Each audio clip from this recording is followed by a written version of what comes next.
All right, ladies and gentlemen, welcome to No Final Bell episode 30. Yes, finally the 3-0.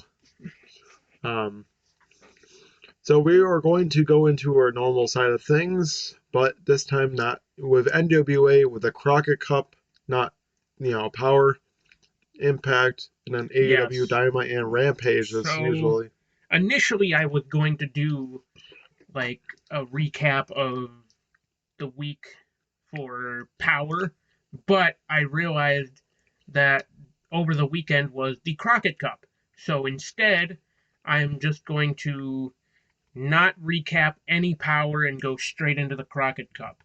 We are including the pre-shows as well for both nights, as this was a two-night pay-per-view, much like WrestleMania, the two-night pay-per-view, and Wrestle Kingdom is a two-night pay-per-view. So, without any further ado, night one pre-show, Magic Jake Dumas beats Captain Yuma, and then we get a play-in match to reveal the 16th seed for the bracket of the Crockett Cup tournament.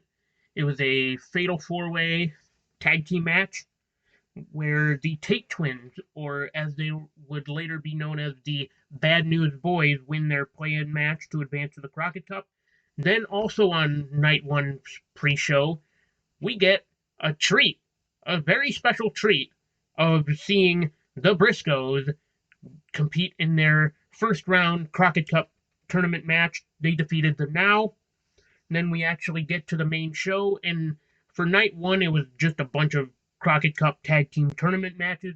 I'll just run through them really quickly so that we're not sitting here for like another 15 minutes or a half hour. So Hawkesbury defeated the End, but after the match, the End beat him down and forced Luke Hawx to have a concussion. So he is recovering right now. Then the Cardonas beat Pope and Mims. Dirty Sexy Boys beat Aaron Stevens and the Blue Meanie, filling in for an absent Kratos. Gold Rush beat Strictly Business. And then the Commonwealth Connection, who would later go on to the finals, but we'll get to that. The Commonwealth Connection, by the way, is the team of Doug Williams and Harry Smith. It was initially supposed to be the British Invasion, but because Nick Aldis was going to the main event of night two to challenge Matt Cardona for the World's Heavyweight Championship, he needed somebody to fill in, and who better to get than Harry Smith, the son of the legendary Davy Boy Smith. Then we have La Rebellion beating the Bad News Boys, the Tate twins. They won their play-in match. They went on to face La Rebellion. Unfortunately, they lost. Then we have some quarterfinal action. The Cardonas beat the Fixers. Briscoes beat Dirty Sexy Boys. They are also the they were the other finalists against the Commonwealth Connection. La Rebellion beat PJ Hawx representing Hawks Airy. Commonwealth Connection beat Gold Rush. That is night one. Now we get into night two and all the pre-show stuff. So on the pre-show, we have Mims beating AJ Catanza, OGK and Scion winning Team War, and then PJ Hawx beats Alex Taylor. And then after the match, Alex Taylor seemingly gets rid of Captain Yuma and kicks him out of the Ill Begotten. That's the pre-show. Now we get into the main show. It's semi-final action. That's how they started. Briscoes beat the Cardonas, and the Commonwealth Connection beat La Rebellion. Now we get into all of our championship matches from the night. They had no championship matches for night one, which I kind of, it is what it is. I just feel like they could have had at least like one or two championship matches for night one, but I digress. We have Anthony Mayweather defending his NWA National Championship against Jack Stane. Now, initially, Anthony Mayweather was able to defeat Jack Stane and retain, but after the match, Jack Stane beat him down, looks at the referee, sends down Kyle Davis, and he's like, hey, come here. I'm cashing in my championship opportunity. Get in there, get on the mic, announce it. You ref, get back in the ring. This ain't over. So Jack Stane cashed in his championship opportunity, and with that, the only real championship change on this card, your new NWA National Champion, Jack Stane. Then we have NWA World Women's Tag Team titles. The Hex, Allison Kay and Marty Bell beat Kenzie Page and Ella Envy. So And the only reason I say this is the only real title change, as opposed to crowning like a new like sort of inaugural champion, is because this match, the title was initially like vacated for a few years. Now they're bringing it back. For the NWA Junior Heavyweight Championship, there was a fatal four-way of the four remaining qualifiers. Homicide jumped straight to the qualifying match, jumped straight to that title match because he won that gauntlet back at Hard Times 2. But everybody else, Colby Corino, Darius Lockhart, Austin Aries, they all ran through a series of qualifying matches on NWA USA. So, but either way, your brand new NWA Junior Heavyweight Champion Homicide. Homicide beat Colby Corino, Darius Lockhart, and Austin Aries. Then we get to the Women's Championship match. Triple threat, Kylie Ray, Chelsea Green, and Camille. Camille retains. And then we have the NWA Television Championship, which initially I thought was going to be that 6:05 time limit stipulation, but Joe Galley later confirmed to us on the show that only in pay-per-views does the 6:05 time limit not apply for the NWA television title. So it was a full 20-minute time limit match between Rodney Mack and Tyrus. Unfortunately, Rodney Mack did not get the job done against Tyrus. Tyrus is still your NWA television champion. Then in the co-main event, the finals of the Crocket Cup, the Briscoe brothers versus the Commonwealth Connection. Who will win? Who will go down and prove that they are the greatest tag team in the history of the NWA and just the greatest tag team in the world in general? The Briscoe brothers have won the 2022 Crocket Cup. They have something to prove as the greatest tag team of all time. But not if FTR has anything to say about it. And we will get to that, as just recently Tony Khan has announced the Briscoe brothers versus FTR for the Ring of Honor Tag Team Championships happening at Supercard of Honor. Can't wait for that match. I will be watching. But in the main event, albeit under very controversial circumstances, Matt Cardona retains the NWA World Heavyweight Championship by disqualification. So, Jeff Jarrett starting to, in a sense, overthrow his authority, but also he was just remaining as impartial as he could be. But when some things started happening with the Cardonas at ringside and everybody just at ringside, Jarrett was trying to remain, like, keep his focus on the outside when he probably should have kept it inside. Chelsea Green comes into the ring, gives a low blow to Jeff Jarrett, and Jeff Jarrett is down. So then, because of Chelsea Green, then Mickie James comes out to basically, teach Chelsea a lesson, like, hey, don't be doing this kind of thing. And we get a brawl between the two women. Then we go back inside the ring, and it seemed like Nick Aldis was going to get the victory, and it seemed like Nick Aldis had the match in the book. He's the new NWA World Heavyweight Champion, but not quite. Jeff Jarrett rang the bell, and Matt Cardona did tap out to the Kingpin Cloverleaf, but it eventually came out that Jeff Jarrett was ringing the bell for a disqualification. Chelsea Green low-blowed Jeff Jarrett, but Jarrett thought it was Mickie James. No, it was Chelsea. But regardless, Matt Cardona, still your NWA World Heavyweight Champion. So that is all of the Crocket Cup. Now we get on to AEW. Oh, no, so no Impact, huh? No. So I will address that right now. Impact will be coming back in next week's episode. I will be covering both last week's and this upcoming week's episode of Impact. By the time you are watching this, it will be the Impact from 2 weeks ago as well as last week. So it's going to be a little bit of a shorter episode than normal, but yes, we get into the Dynamite and Rampage side of things. Dynamite starting off with the trios tag team match, which I was kind of disappointed that started off the night, because I really did think that Jurassic Express were going to get beaten down, and then Adam Hangman Page would have had that trios match. And I would have had to find would have had to find another tag team to team up with. Nope, that didn't happen. It started off like, haha, you thought. So Adam Cole and Red Dragon beat Hangman Adam Page and Jurassic Express in a decently back and forth contest where, both tag teams, you didn't know who was going to win. Well, it was Adam Cole and Red Dragon. You thought, you thought the Young Bucks were going to be involved in that match, but they weren't. But you would have thought that they would have teamed up with Adam Hangman Page.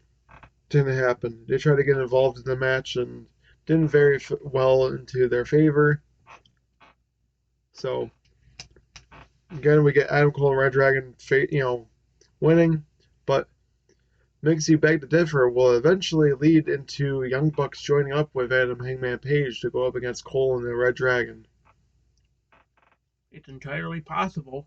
I mean, at this point, the Young Bucks have neither confirmed nor denied that they are still friends with Hangman. That's very true. Then going forward, we see Chris Statlander taking her face paint off and removing the green icon, colored eye contact. Could it mean anything? Could it mean a new darker, eviler side of Chris Statlander? Well, stay tuned, because we will talk about it, but sources are pointing to, seems like it.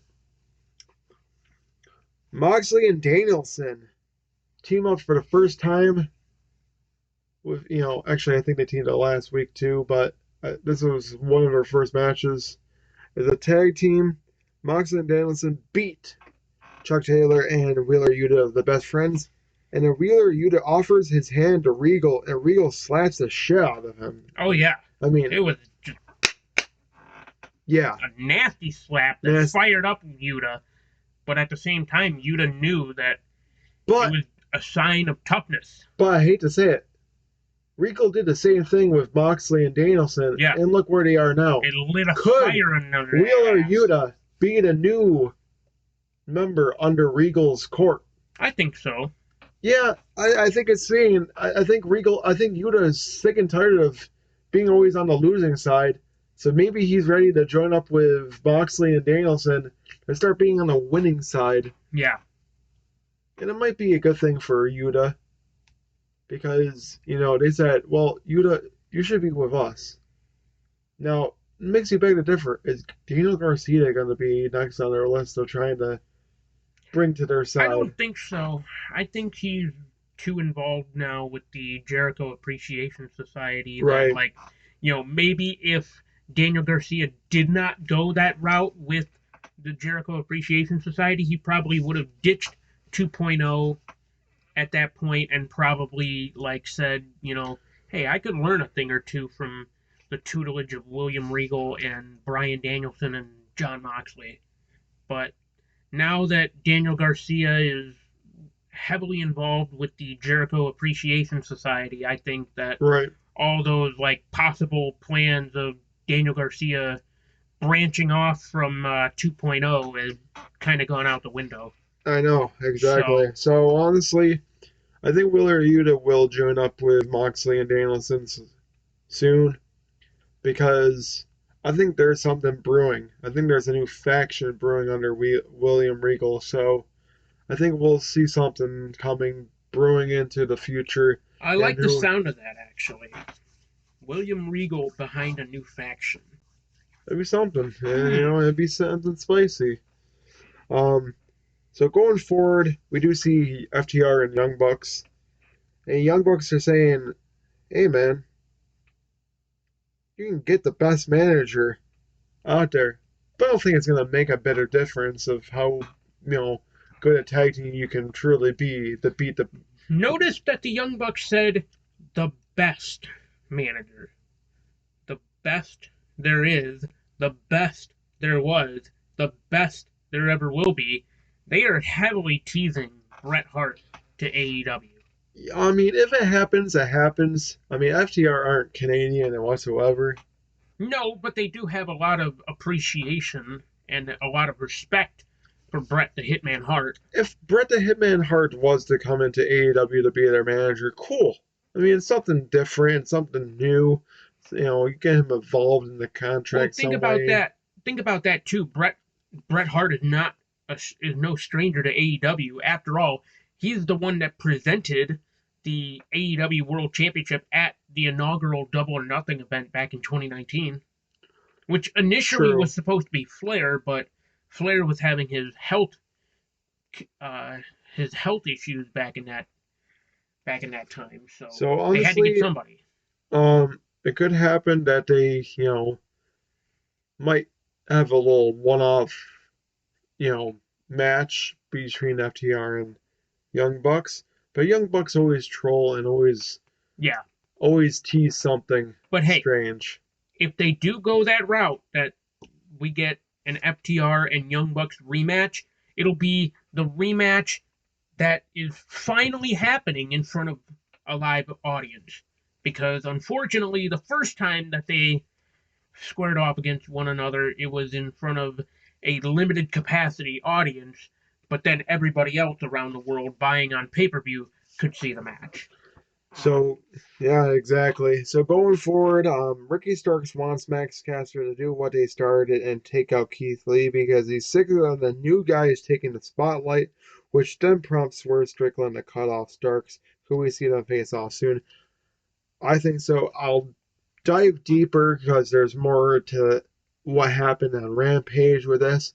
But as of right now, signs are pointing to something between Keith Lee and Swerve Strickland against Team Taz. So I'll go into deeper details of that when we go into the Rampage side of things.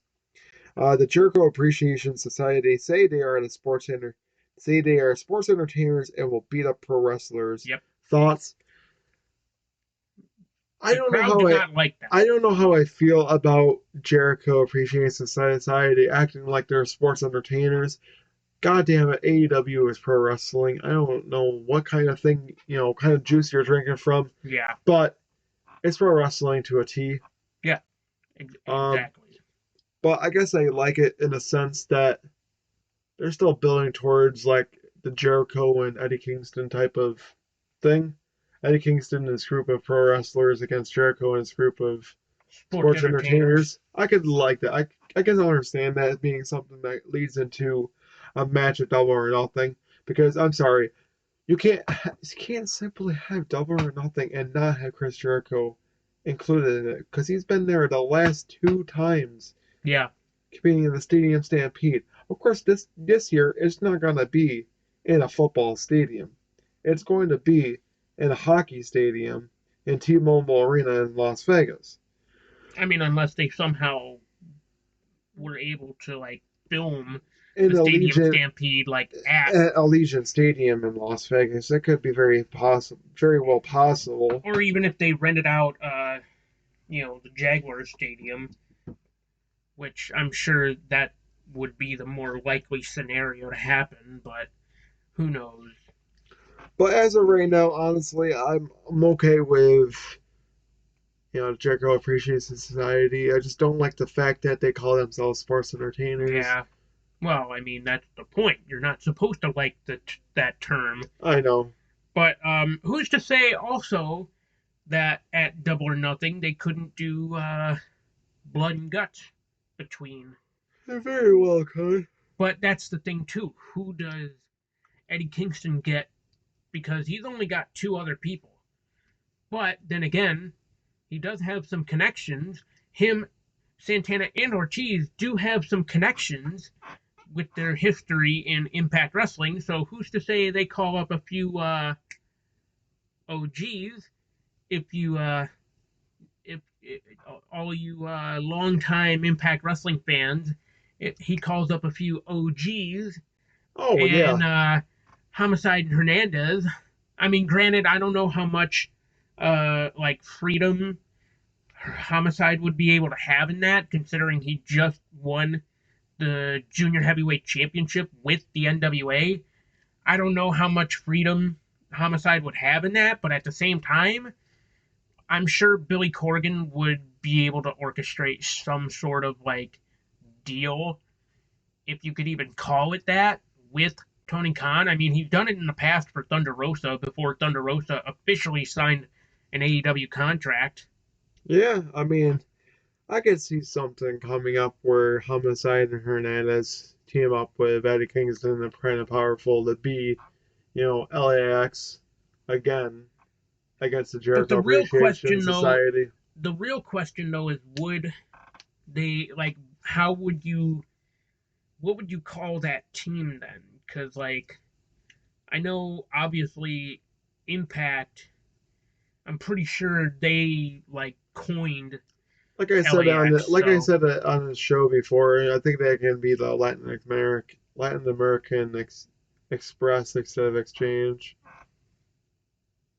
I mean, either way, you'd have to like get around.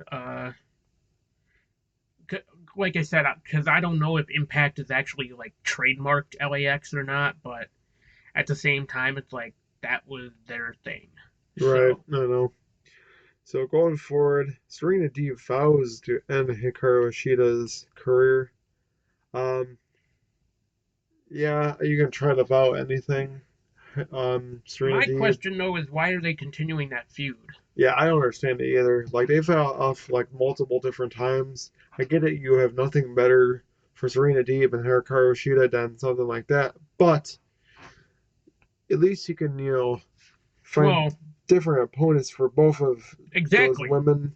And My thing is like for Sheeta, you could at least like if you ask me, you could at least build her back up to, if not the world women's title, at least the TBS women's title. yeah, Like, exactly. just have her gain a string of victories. Like, granted, maybe you wouldn't see a lot of those victories unless you watch like Dark or Dark Elevation. But at the same time, it's like at least she's still getting victories to get her back up in the rankings to Uh, eventually possibly challenge Jade Cargill for the TBS title. So that's something. But exactly. So I mean, I just don't.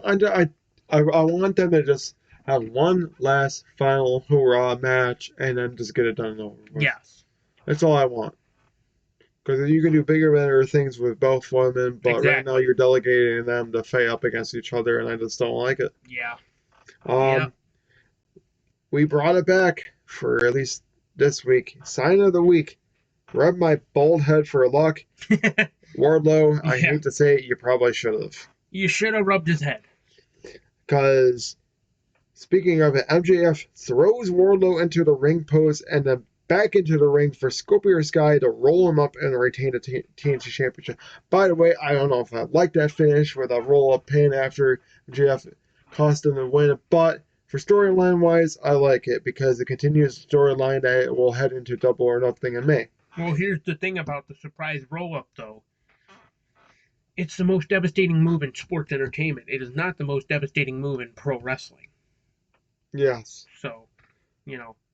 Now the question is, will this lead to a match between Wardlow and MJF in the future? Yeah, it definitely will. Yeah. Because that's the big payoff. That's a big payoff with having MJF and Wardlow go up against each other. Because it's gonna happen at Double or Nothing. Yeah, it will. MJF also paid off the American Top Team to beat down on Wardlow after the match, and Shawn Spears also hits him with the chair, and MJF hits Wardlow in the face with a Dynamite does in the ring. It just seems like Wardlow just didn't have a very great night there in Dynamite. Yeah. You lost the Golden Ring. The second year in a row that the face of the Revolution did not win the TNT Championship, which makes the whole concept. The whole concept in the match is like not mean a damn. Hello? Okay, I can understand the concept of the Face of the Revolution ladder match because it's very much like the Money in the Bank match. But then For again, look at what happened. Usually the loser ends up eventually getting a shot to being the champion. Look at what happened last year with Scorpio Sky. yeah, Scorpio Sky was the Face of the Revolution winner, lost it, and is now currently the TNT champion. I mean, Could the granted, same thing happen to Warlow eventually? I don't know how much I like that though because like, why have them lose their initial opportunity after becoming the face of the revolution, and then just to have them eventually get See, work their way I'm up gonna to say this winning. now. I don't like that Scorpio Sky. I mean, I like that he's still the champion because Yeah, it gives him some opportunity and freshens up some storylines for him to be utilized more on television. The only thing I don't like is that Wardlow lost. Wardlow had a lot of upside. yeah, I thought it would have made a lot more sense to have him win the TNT Championship and then have MGF and Wardlow face off for the title. Because they would have a lot more upside. yeah. Wardlow was still under that contract. Then somehow could have been like, "Hey, big man, and that's supposed to be you're holding on to my championship." Yeah, they So they could could have have, done so much more with the MJF and Wardlow storyline if the TNT Championship was involved, but yeah, of they course. just decided not to go that route, which hopefully there's a bigger story behind that. I'm hoping so too. I'm hoping that I'm hoping I haven't been you know displeased by anything AEW wise heading into a pay per view Right. just yet. Um, there is a lot of upside with Warlow and MGF. They are AEW, homegrown talent. Yeah. So, they never been in WWE. So, you know, Well, MJF was in for a cup of coffee as a security guard, right. but, But you know, honestly, I ask look at Samoa Joe about that. I look at it this way. At least with Warlow and MGF, there's a lot of upside with a storyline and a rivalry brewing between both men. So honestly, I really do hope it leads into the pay per view and not just like leads out to like a match on Dynamite Rampage and then you just end it there. I hope it leads into the pay per view because I think it's gonna be making for a great pay per view match.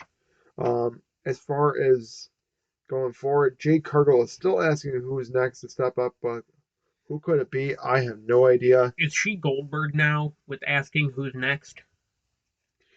Like I understand, like they're kind of making her out to be like The female undefeated, version the of female Goldberg. version of Yeah. Goldberg, because when he was undefeated before he won the world title, he was a television champ. So I mean, it wouldn't shock me if Jake Cargill ends up keep on Well, putting up victories before losing the it's championship. funny you mentioned that though because yes, before he won the world title and unified the world title with the television championship, yes, he was.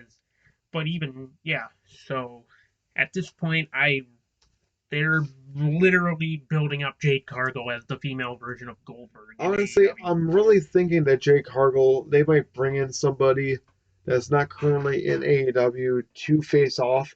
I'm still thinking it could be a Paige Van Zant that could be next to face off against Jake Hargle. And just Yeah, bring, but like that's a hard one because like if you're gonna do that, go a time limit draw. So have her be like 30-0-1.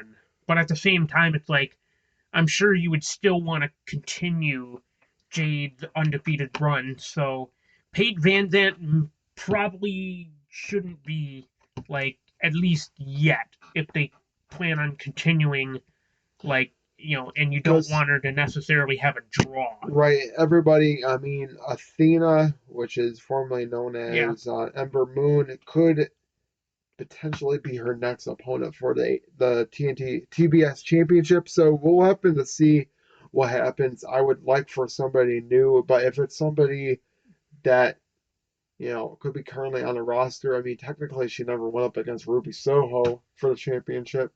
Well, I mean, like defended it basically. Yeah, Yeah. so I mean, there's her, there's a few others. Like I hate to say it, nothing against Ruby Soho, but they kind of like already stuck with Ruby Soho. Yes. Yeah. Like, like first off, she's barely on television right I now. think she's mainly doing like Dark and Dark Elevation, which is a really big like slap in the face to Ruby because like they brought her in, she had this hot start in AEW, and now down the card you go as soon as you lose to Jade Cargo. It's like what the hell, you know? Oh, I know, and it's weird. I just don't understand that. But don't want to really go into deep details about that. But going forward, the Hardys beat Private Party in their AEW Tag Team debut, and What a then dream match for Private Party yeah, that was. yeah. I mean, don't get me wrong. Those two tag teams went up against went at each other. I kind of figured that the Hardys were going to beat Private Party because I do think that the Hardys will be involved at Double or Nothing for the tag team titles in some way capacity. And who better to beat the Jurassic Express for the tag team titles than the Hardys? This is their last hurrah as a tag Yep, team.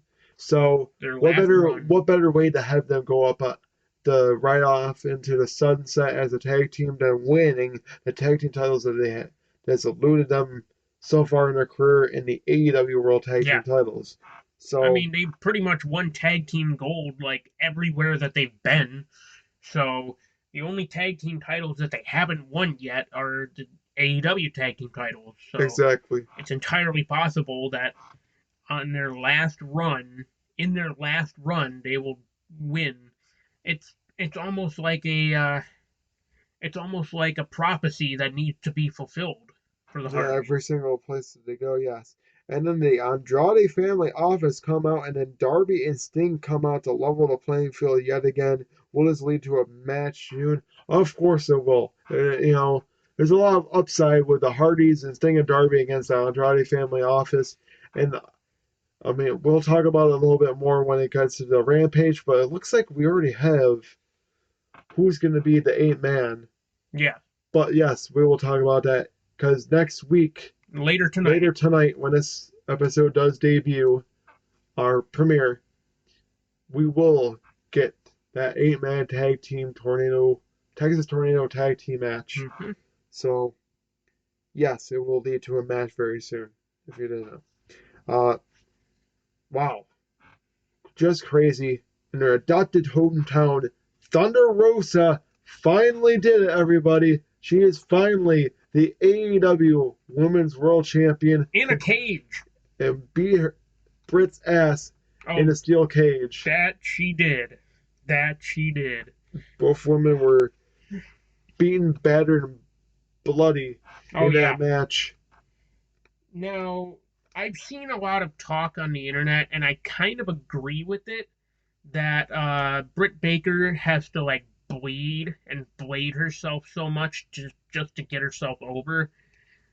I kind of agree with that to a Yeah, sense, but at the same time, it's like no, she kind of like organically got over with the whole like DMD thing. yeah, she And did. even just in general, like she managed to get herself over like but like so before then I do feel like it was only because of how bloody she ended up getting herself in her first encounter with Thunder Rosa. Right. So Yeah, who would have thought that two St. Patrick's Day slams in a row that it would have been both bloody, massacre, beating the crap out of each other. They just know how to work very well with each yes, other. Britt and Thunder and even Rosa. then, who knew that both of these women were hardcore? Yeah, I know exactly. They are fucking hardcore, all right. But congratulations, Thunder Rosa. Well deserved. But makes you beg to differ. If they were just gonna have a steel cage match, why didn't you just not have it at Revolution and Yeah, have Thunder Rosa win the championship? I get it, yeah, it's bigger and better in your hometown, your adopted hometown in San Antonio, Texas, but there was a lot more upside to having that kind of victory at the pay per view. But okay, I guess I understand it. Having a steel cage match at St. Patrick's Day Slam just to increase the ratings there and have a really good match on Dynamite, which I'm not mad about, but it just makes you beg to differ. What was the true reasoning behind just having her win the title on Dynamite opposed to on the pay-per-view? But I digress. Going into the Rampage side of things, Darby Allin beats the Butcher via countout, which is this is the first official countout victory in all the history of AEW. At least that we know of. At least, on a Dynamite and Rampage side of things. Yeah. Then the Andrade family office come out to beat down Sting and Darby. Then the Hardys come down to even the playing field yet again and want to fight right then and right now. And Matt says, since we won't fight now on Dynamite, we will see an 8-man Texas Tornado match. Thoughts? It's going to be a hell of a freaking 8-man tag team match. Texas Tornado, too, which means all 8 men are in the ring at the same time. And even then, they can take it outside of the ring or even just outside of the arena. Man, I tell you, everything that's happening right now, and you can crap on AEW that they're giving more spotlight to the men that's coming in than the men that's been there for years. But I had to say it, they know how to incorporate talent very, very well. And if you want to have success for the future, you bring in the talent that's been doing it for years. And you help build up the younger talent. And then you keep on going forward. This is what WWE needs to freaking start doing. Yeah. Start building for the future, building up your younger talent. Unfortunately, that's not what they don't want to do. They got rid of half of their younger talent. Well, I mean, they still have a lot of young talent on NXT 2.0, but at the same time, it's like, look at your champions. Your champions, at least for the men and women's side, like your main champions, are literally Dolph Ziggler and Mandy Rose. Like, now I know Mandy Rose has been with NXT now for like pretty much the better part of just about a year, but at the same time, it's like she was literally a main roster like standout, and then it's like you send her back to developmental. For what reason? Like, she was doing fine. It's kind of the same thing with Dolph. Like, cool, you made him the NXT champion, but like...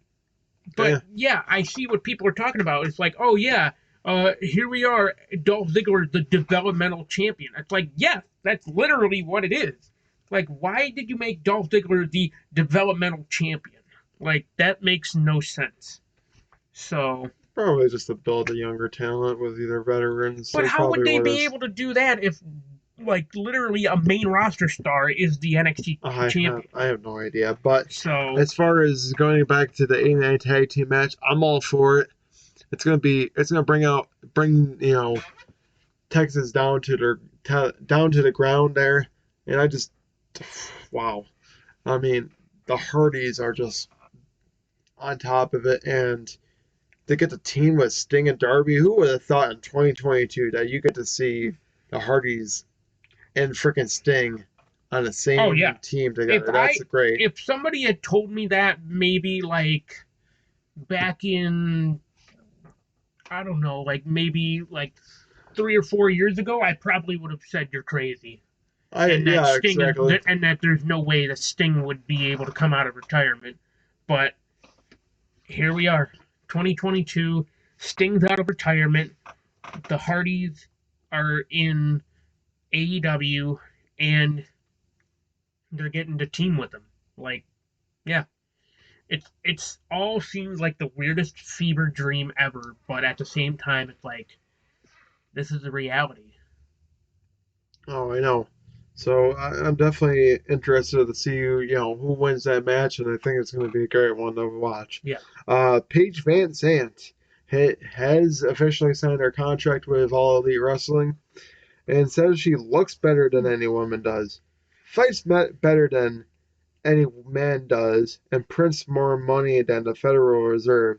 So you can jump on the bandwagon or get ran over. Thoughts? She already knows how to talk. Yes. I feel like she's going to make that transition to pro wrestling seamlessly. Oh, yeah, of course. So there's a lot of former MMA that usually do. Oh, Some. I mean, I honestly think that Riddle. I think built up the right way, she's going to Yeah. be great. Now, I mean, because look at Shayna Baszler, look at Riddle, but at the same time, I will say this: they also spent a few years on the Indies before even making it to WWE, so they had a lot of time to really make a seamless transition into pro wrestling. Ronda Rousey, on the other hand, that's an example of somebody who did not transition well from MMA to pro wrestling Right, exactly. because they pretty much like shoehorned her. It's like Ronda Rousey's here. It's like, okay, do you have any pro wrestling training? Not at all. Okay, that's fine. We'll pair you up with Natalia. She can show you the basics. That's all you need. Like, no, it takes years, if not months, to train before your first match. If you go to wrestling school, they literally teach you for months before they decide like, hey, you're gonna be in a match today. Show show your opponent what you learned. Yeah, so I think Paige Van Sant with the right kind of training can be something. I think that she could eventually be a champion in all elite wrestling. Again, I think that she can eventually go up against the TBS champion Jade Cargill, so we'll happen to see what happens there. Moving on to the next match, Red Velvet beats Legit Lily Hirsch with the help of a darker side of Chris Statlander. Did you expect anything else? Chris Statlander and Red Velvet are pretty good friends, and Layla Hirsch is just a But bitch. are they best friends? No, I don't think so. As far as Layla Hirsch goes, it sucks to see her lose. I think there's a lot of upside with her, pushing her a little bit more. But honestly, Red Velvet, it's nice to see her win. I hope it leads into something heading into the future. But Chris Statlander, man, that all black looks nice on you. But seeing you without that colored eye contact is definitely very interesting. Um, Going for it in a weird thing. QT Marshall will present Hook a certificate of accomplishment for being his prize student. Thoughts? Yeah, I mean, yes, he did technically train him because he was part of the factory back in the day. But Well, in that sense, Cody should also like be credited because this was during the time of the Nightmare Factory. Now I think at this point it's just the factory. So, right, but so cool. You get a send but I hate to say it, this is not over between QT and Hook by any matter of fact. But it's already like Hook hasn't been prominently been used on Rampage much as of late. And if you already like ran out of ideas for him already, like that's why I'm like just keep on giving him the matches. Like there's a lot of upside with Hook, but throw in QT Marshall, that's no, yeah. no, like I absolutely not. Um, I don't know if I'm really. Yeah, I don't think I had to really tell you about much, but the House of Black beat the team of Bear Country and Fuego del Sol. I mean, kind of expected it. The House of Black, they're getting ready for eventually facing off against the full, 100% Death Triangle, which soon enough that should be happening, which does prompt Penta to saying, "Thank you for making us the way we are now." You know, to the House of Black thoughts. Yeah, the House of Black did kind of make Death Triangle seem edgier and wearing all that black there. Well, yeah. I mean, it's because of the Black Mist that it awakened Penta and Pac. Yeah, And it who's to has. say when Ray Phoenix comes back that he'll try to like I can already see it now because technically Phoenix didn't really like get any mist spat in his eye, at least like so who's to say that like Phoenix I can already see it now. Like they're gonna probably try to incorporate something of like, guys, what happened to you? Like, why are you like this? And then next thing you know, uh, Phoenix like goes into a match against like Malachi or Brody or Buddy Matthews, and then at some point like Malachi's like either in the ring or on the outside, Right. referee's like distracted or whatever, and then Malachi spits the mist in the eye of Phoenix, and then uh, he like loses, and then he spends a few weeks like selling the mist in the eye, and then next thing you know, Right. you get a darker side of Phoenix. So It could very well be possible that that happens, honestly. Um, but yeah, you have not seen the end of Death Triangle and the House of Black anytime soon. So I think eventually it's going to lead into a match between both when Phoenix does come back, which should be sooner than later. It'd be nice to see 100% fully healthy Ray Phoenix, and hopefully this time he actually can stay healthy, and not you know break or damage anything or any ligaments or dislocates anything. So hopefully it leads to him being fully healthy. Going forward into the main event, Keith Lee beats Max Caster and then wants a piece of Powerhouse Hobbs. And Ricky Starks helps out to beat them down, as well as Caster and Bowens. And then Swerve Strickland comes down to back up Keith Lee. Thoughts? Yeah, like I said before, it's going to lead into a tag team match between um, Team Taz and Keith Lee and Swerve Strickland, which will be at least something different, something nice to see. As far as I think it'll be next Rampage more than it would be Dynamite, but who knows? It could very well be happening soon. Keith Lee and Swerve Strickland are no strangers to each other at all, and neither is Team Taz. So I really do think that Keith Lee and Swerve Strickland can beat Team Taz, but who knows? Um, as far as that goes, this is going to conclude this episode of No Final Bell. Please follow us on social media at Tinkle Sports. Make sure to watch, Out of Turn 4 every Tuesday at 5, and also Sunday Morning Tinkle every Sunday at 9 a.m. And then also make sure to follow us, to make sure to like, comment, subscribe on all of our videos on Tinkle Sports and Entertainment. As always, see you in the next video, everyone.